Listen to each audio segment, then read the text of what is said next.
Birden fazla tanrıya inanıyorlar. Ahşaptan tanrı heykelleri yapıyorlar. Şarap içiyorlar. Ölülerini sessizce uğurlamak yerine bedenlerinin çevresinde dans ediyorlar. Kadınlar adet dönemlerinde köyün dışındaki özel evlerde kalıyor. Bazıları ise atalarının, Büyük İskender'in bu dağlarda kalan askerleri olduğuna inanıyor. Çevrelerindeki bütün halklar zamanla değişti. Ama onlar binlerce yıllık inançlarını ve sıra dışı geleneklerini korumaya devam etti. Burası Hindu Kuş Dağları'nın dünyadan sakladığı yer. Kafiristan. Kafiristan, sanıldığı gibi belirli bir günde kurulmuş, sınırları çizilmiş tek bir devlet değildi.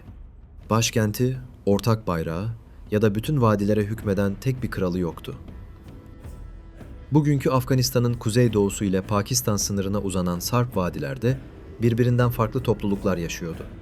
Kendi dillerini konuşuyor, kendi liderlerini seçiyor ve kendi geleneklerine göre hareket ediyorlardı. Onları birleştiren şey bir yönetim değil. Hindu kuşun aşılması güç dağları ve kuşaktan kuşağa aktarılan eski inançlardı. Bu yüzden Kafiristan'ın kesin bir kuruluş yılı yoktur. O bir ülke gibi kurulmadı. Yüzyıllar içinde oluşan bir kültür dünyasıydı. Bu vadilerde yaşayan insanların tamamı aynı kabileden değildi. Dışarıdan gelenler onları önce kıyafetlerine göre iki büyük gruba ayırdı. Siyah poş, yani siyah giyinenler ve safet poş, yani açık renk giyinenler. Fakat bu basit ayrım gerçeğin yalnızca küçük bir parçasıydı.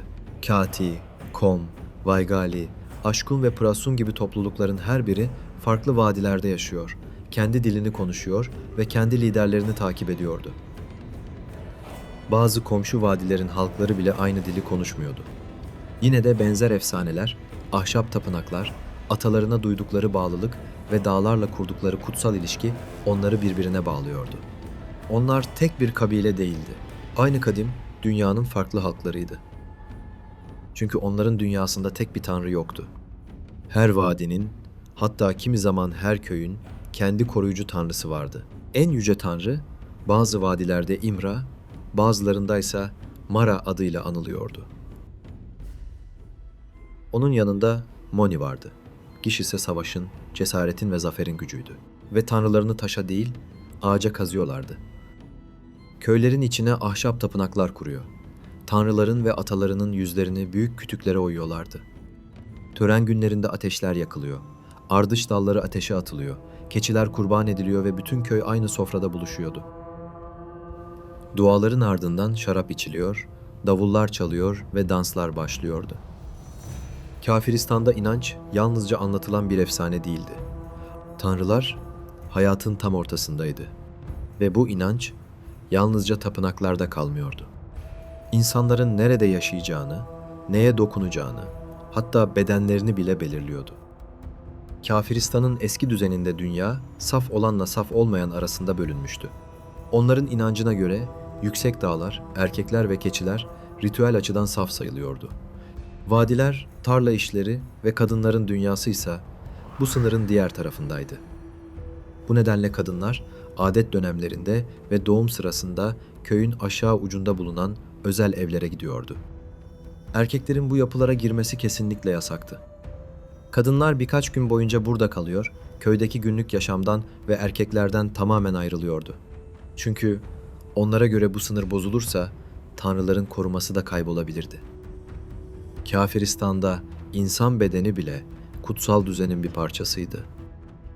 Bu görünmeyen sınır ölüm geldiğinde daha da belirginleşiyordu. Kafiristan'da cenazeler her zaman sessiz geçmiyordu.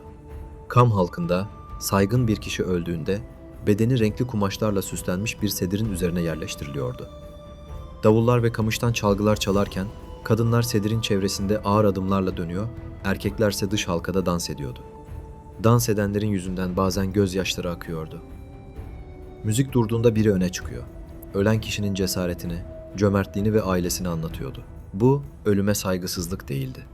Aynı anda hem yas tutuyor hem de onun hayattaki yerini son kez bütün köye hatırlatıyorlardı. Fakat vedalaşma cenazeyle bitmiyordu. Özellikle Kati topluluklarında ölümden sonraki bir yıl içinde insan boyunda ahşap bir ata heykeli dikilebiliyordu. Erkekler bazen at üzerinde, kadınlar ise oturur halde gösteriliyordu. Bu figürler yamaçlardaki kutu biçimli mezarların yanında duruyor. Önlerine yiyecek, yay ve ok bırakılıyordu. Çünkü Kafiristan'da insan ölüyordu ama hatırası köyden ayrılmıyordu. Ölüler için dikilen bu heykeller dışarıdan gelenlere aynı soruyu sordurdu. Bu insanlar nereden gelmişti? En dikkat çekici cevap Büyük İskender'di. Milattan önce 327 yılında İskender'in ordusu Hindu Kuşu aşarak Hindistan yönüne ilerledi. Zamanla bir söylenti yayıldı. Ordudan ayrılan bazı Makedon askerleri bu dağlarda kalmış, vadilerde yaşayan halkların atası olmuştu. Bu hikaye özellikle Kafiristan'la tarihi ve kültürel bağları bulunan Kalaş halkıyla özdeşleşti. Hatta bazı anlatılarda atalarının İskender'in geride kalan askerleri olduğu söylendi. Fakat büyüleyici bir hikaye tek başına tarih değildi. İskender'in Kafiristan ve Kalaş vadilerinde bir Makedon kolonisi bıraktığını gösteren güvenilir bir kayıt bulunamadı. Kalaş halkı üzerinde yapılan genetik araştırmalar da İskender döneminden kalma belirgin bir Yunan kökenini doğrulamadı. Tam tersine sonuçlar onların geçmişinin İskender'den binlerce yıl daha eskiye uzandığını gösterdi. Yani bu dağların sırrı kayıp bir Yunan ordusundan çok daha eskiydi. Bu efsaneyi daha da büyüten ayrıntılardan biri şaraptı. Kafiristan'ın bazı vadilerinde üzümler toplanıyor, taş ya da ahşap havuzlara dolduruluyor, ardından ayakla eziliyordu. Şıra, ahşap kaplara veya keçi derisinden tulumlara aktarılıyor. 8 ila 10 gün içinde şaraba dönüşüyordu. Fakat bu şarap yalnızca keyif için ya da kafayı bulmak için değildi tabii ki. Tanrılara sunuluyor, hasat törenlerinde içiliyor, büyük şölenlerin merkezinde yer alıyordu. Üstelik şarap bile herkese eşit dağıtılmıyordu. Yüksek statülü aileler diğerlerinden daha büyük pay alabiliyordu. Çünkü Kafiristan'da saygınlık yalnızca sahip olduğunuz mallarla değil, ne kadarını dağıtabildiğinizle ölçülüyordu. Kam halkında bir erkeğin jas denilen konuma ulaşması için yaklaşık 3 yıl boyunca toplam 21 şölen vermesi gerekiyordu. 10'unu jaslara, 11'ini ise bütün halka. Keçiler ve sığırlar sunuluyor. Et, ekmek ve şarap dağıtılıyordu. Bazı insanlar bu konumu kazanmak uğruna neredeyse bütün servetini harcıyordu. Çünkü burada zenginliğin en güçlü kanıtı onu bütün köyün gözü önünde dağıtabilmekti. Şölen vermek bir erkeğe saygınlık kazandırıyordu. Fakat statünün daha karanlık bir yolu da vardı. Savaş. Kafiristan'ın bazı topluluklarında bir savaşçının itibarı, katıldığı baskınlar ve öldürdüğü düşmanlarla ölçülüyordu. Başarılı savaşçılar özel giysiler giyebiliyor. Köye dönüşleri, savaş tanrısı, Giş adına yapılan danslarla kutlanıyordu. Ama bu baskınlar tek yönlü değildi. Kafir köyleri de komşu toplulukların saldırılarına uğruyor, insanlar esir alınıyor, sürüler götürülüyordu. Bu yüzden bazı köyler daha ilk günden savunma düşünülerek sarp yamaçlara kurulmuştu. Evler birbirine yaslanıyor, köşelere gözetleme kuleleri dikiliyordu. Kule kapıları yerden yüksekteydi. Tehlike anında ahşap merdivenler yukarı çekiliyordu. Kafiristan'da tek bir kral ya da merkezi ordu yoktu. Her vadi gerektiğinde kendi savaşçılarını topluyor, kendi geçitlerini koruyordu. Dağlar ve bu parçalı düzen bölgenin yüzyıllar boyunca bütünüyle ele geçirilmesini zorlaştırdı.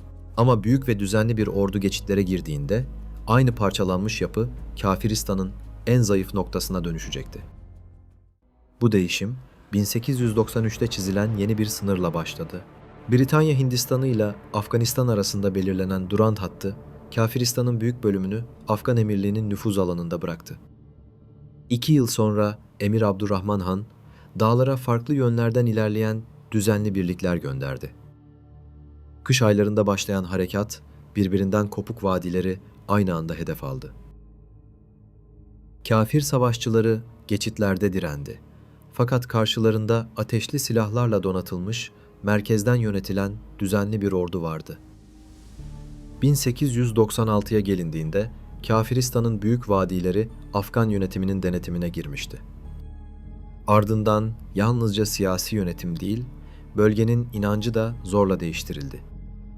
Tapınaklar dağıtıldı, ahşap tanrı heykelleri yok edildi ya da yerlerinden kaldırıldı ve halk İslam'ı kabul etmeye zorlandı. Bazı aileler yerlerinden edildi. bazıları ise dağ geçitlerini aşarak Çitral yönüne sığındı. Emir, Kafiristan adını da değiştirdi. Bölgeye ışık ülkesi anlamına gelen Nuristan adı verildi. Ancak değişen yalnızca bir isim değildi. Yüzyıllardır açıkça sürdürülen eski inanç artık yasaklanmıştı. Yine de bu insanlar ortadan kaybolmadı. Hikayeleri başka bir ad altında yaşamaya devam etti. Bugün eski Kafiristan'ın büyük bölümü Afganistan'ın doğusunda Nuristan adıyla yaşamaya devam ediyor. Nuristanlılar bugün büyük ölçüde Sünni, Müslüman. Fakat konuştukları Kati, Prasun, Aşkun ve Vaygali gibi Nuristan dilleri onları çevrelerindeki halklardan hala ayırıyor. Dağlara tutunan ahşap evler, oymalı sütunlar, müzikler ve sözlü anlatılar da geçmişin izlerini taşıyor. Dağların öte yanında Pakistan'ın Çitral bölgesindeki Kalaş toplumunun geleneksel inanca bağlı üyeleri ise çok tanrılı inançlarını ve mevsimlik bayramlarını bugün de sürdürüyor. Ama Kalaşlar ile Nuristanlılar aynı halk değil, dilleri de aynı kola ait değil. Yine de her iki toplum, İslam öncesi Hindu kuş dünyasının birbirine komşu kültürlerinden izler taşıyor. Bu yüzden Kalaş vadileri eski Kafiristan'ın birebir devamı değil, onun nasıl bir dünyaya ait olduğunu gösteren yaşayan bir pencere. Kafiristan adı haritalardan çekildi. Ama insanları, dilleri ve hatıraları dağlarda yaşamaya devam etti. Ahşap heykellerin çoğu yok oldu. Burası bir zamanlar dünyanın Kafiristan diye tanıdığı yer. Bugünse adı Nuristan ve Kafiristan'ın hikayesi hala bu vadilerde yaşıyor. Videoların devamı için abone olmayı ve beğenmeyi unutmayın. Sizin videoları beğenmeniz ve yorum yapmanız bizim için çok değerli. Hoşça kalın.